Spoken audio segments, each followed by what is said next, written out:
जो विपक्ष बार बार वॉकआउट कर रहा है, ये बात समझ नहीं आ रही। मैं तो सिर्फ इतना कहना चाहूंगा कि भारतीय जनता पार्टी ने सवाल क्या पूछा और किस प्रकार से उनके विधायक खड़ा होकर सवाल पूछने की कोशिश कर रहे थे। ना तो वो अपनी पार्टी को संभाल पा रहे हैं, सप्लीमेंट्री का सवाल पूछने के लिए भी बार बार हाथ उठा रहे हैं। हमारी सरकार बनने के बाद मैंने बार बार कहा कि भारतीय जनता पार्टी की सरकार के समय नौकरियां बिकती रही, सबॉर्डिनेट सिलेक्शन बोर्ड में पेपर लीक किए गए, पुलिस भर्ती में घोटाला हुआ। हमने उस भ्रष्टाचार के चोर दरवाजे को, सबॉर्डिनेट सिलेक्शन बोर्ड को भंग किया और नया बोर्ड राज्याचार्य नियोग बनाया।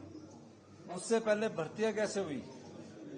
हमसे सवाल पूछा कि 23,000 जो भर्ती है उसका जवाब दो, और 23,000 भर्तियों का हम उनको जवाब दे रहे कि 3,000 लोग जो हैं वो batch wise TGT arts, TGT medical, TGT non medical और को भरा जा चुका है।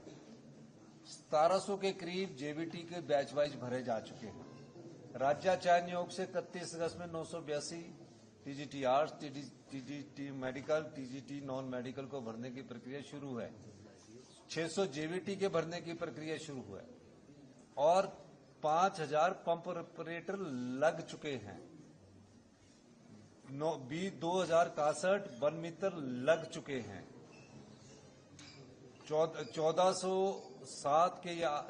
1807 के करीब जीओआईटी लग चुके हैं। तो उनको आंकड़ा बोल रहा था और बार बार मैं कह रहा था पेन देके लिखो, लेकिन उनकी मंशा नहीं थी, वो बात सुनना नहीं चाहते थे।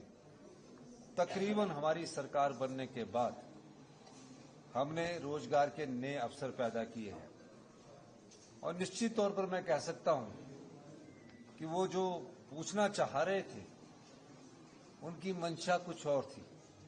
जब हमने जॉब ट्रेनिंग की बात का आंसर दिया कि जॉब ट्रेनिंग सिर्फ नाम मात्र बदलना है, कॉन्ट्रैक्ट की जगह जॉब ट्रेनिंग है, जो भी जॉब ट्रेनिंग राज्याचार्य नियोग के माध्यम से लगेगा, जिसके द्वारा नौकरी मिली जाएगी, वो 2 साल में पक्का हो जाएगा।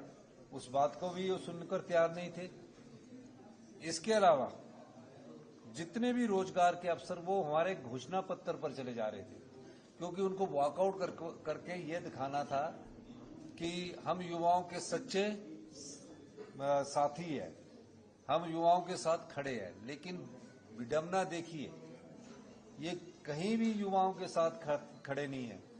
जो सबॉर्डिनेट सिलेक्शन बोर्ड से पेपर लीक भर्ती हुए हैं उनके जरूर साथी होंगे।